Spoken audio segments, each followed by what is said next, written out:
This is Andrea Mitchell, and I'm here reporting live on opening day of the peace negotiations taking place at Versailles.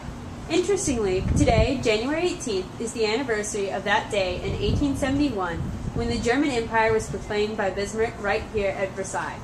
Many have argued that the settlement of that conflict actually planted the seeds for the devastating war that Europe has just witnessed.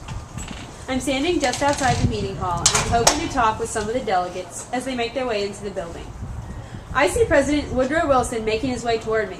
President Wilson, do you think these treaty negotiations can produce an agreement that will truly make peace with Germany? Do not think of this treaty of peace as merely a settlement with Germany. It is that, but the treaty is so much more than that. It is not merely a settlement with Germany. It is a readjustment of those great injustices which underline the whole structure of European and Asiatic society. What do you think is going to be the most essential part of the treaty negotiations? At the front of this great treaty is put the Covenant of the League of Nations. There is only one power to put behind the liberation of mankind, and that is the power of mankind. It is the power of the united moral forces of the world, and the Covenant of the League of Nations, the moral forces of the world, are mobilized. I hope your fellow delegates share your optimism. Thank you for your time, Mr. President. Here comes the British Prime Minister, David Lloyd George. Prime Minister, would you mind taking a moment to answer a few questions? What concerns do you have going into these negotiations? When nations are exhausted by wars in which they have put forth all their strength and which leave them tired, bleeding, and broken, it is not difficult to patch up a peace that might last until the generation which experienced the horrors of war had passed away. What is difficult, however, is to draw up a peace which will not provoke a fresh struggle when those who had practically experience of what war means have passed away. History has proved that a peace which had been hailed by a victorious nation as a triumph of diplomatic skill and statesmanship, even of moderation in the long run, had proved itself to be short-sighted and charged with danger to the victor. So you don't share the French Prime Minister's desire to impose a harsh settlement on the Germans?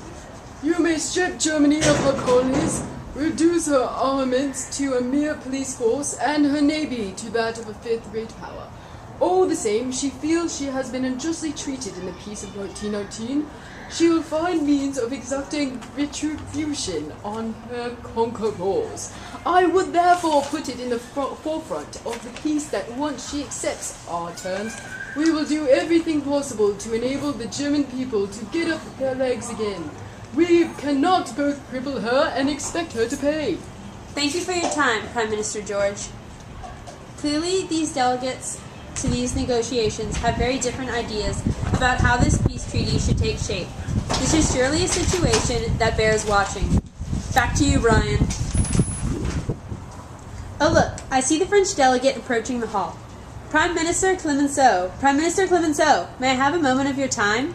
Prime Minister Clemenceau, what do you hope to accomplish during these negotiations? We shall insist on the imposition of penalties on the authors of the abominable crimes committed during the war. So you will seek to punish the Germans to the fullest extent possible? Has anyone any question regarding to this? If not, I would again remind you that every delegation should devote itself to the study of this first question, which has been made the subject of reports by eminent jurists, and of a report which has been sent to the delegates entitled An Inquiry into the Criminal Responsibility of Emperor William II. So clearly your response is a resounding yes. Thank you for your time, Prime Minister.